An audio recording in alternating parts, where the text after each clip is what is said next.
సుజనా చౌదరి ధర్మాగ్రహం వ్యక్తం చేస్తున్నారు. ఆ మధ్యన విజయవాడ ఉత్సవ్ పేరుతో డబ్బులు వసూలు చేయొద్దు అంటే, ఎందుకంటే తన నియోజకవర్గం కమర్షియల్ క్యాపిటల్ విజయవాడ అన్నటువంటి వాణిజ్య రాజధానిలో మళ్ళీ వాణిజ్యం అత్యధికంగా ఉండే హోల్సేల్ షాపులు ఉండే ప్రాంతం పశ్చిమ నియోజకవర్గం.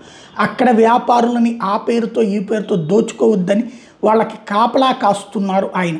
అయినా సరే దోచుకునే వాళ్ళు దోచుకుంటూనే ఉన్నారు. అయితే ఇప్పుడు మరొక కొత్త కాన్సెప్ట్ తెర మీదకి వచ్చింది. విజయవాడ నగరంలో పేపర్ బ్లాక్స్ పేరుతో అవినీతి జరుగుతుందట. ఇది సుజనా చౌదరి గారి దృష్టికి వచ్చింది. 39వ డివిజన్లో ఏర్పాటు చేసిన కార్యక్రమం శంకుస్థాపన కార్యక్రమంలో అధికారులు సుజనా ఈ అంశం మీద సీరియస్గా ప్రశ్నించడంతో గందరగోళం చోటు చేసుకుంది.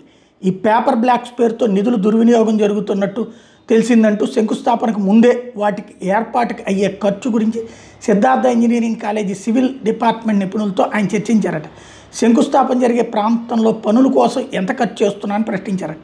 48 లక్షలతో పేపర్ బ్లాక్స్ ఏర్పాటు చేస్తున్న అధికారులు చెప్పడంతో ఎమ్మెల్యే అవాక్ అయ్యారు. అంచనాలు తయారు చేసింది ఎవరని ప్రశ్నించడంతో నగరంలో గతంలో చేసిన పనులకు అనుగుణంగా ఒక కాంట్రాక్ట్ టెండర్ వేస్తే పనులు కేటాయించినట్టు ఇంజనీరింగ్ అధికారులు చెప్పారట. దాంతో సుజనా చౌదరి ఆగ్రహం వ్యక్తం చేశారు. పేపర్ బ్లాక్స్ వేస్తున్నటువంటి పరిణామానికి ఖర్చుకి పొంతన ఖర్చు లేకపోవడం అన్నటువంటి దాని విషయాన్ని ప్రధానంగా ప్రస్తావించారు.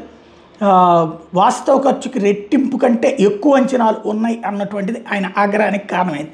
నియోజకవర్గంలో చేపడుతున్న పనుల అంచనాల మీద థర్డ్ పార్టీ వెరిఫికేషన్ చేయిస్తానని ఆయన వార్నింగ్ ఇచ్చారు. అవసరమే లేని పనులకి 48 లక్షలు ఖర్చు చేయడం, అది కూడా రెట్టింపు ధరతో చేపట్టడం ఏంటి అంటూ నిలదీశారు.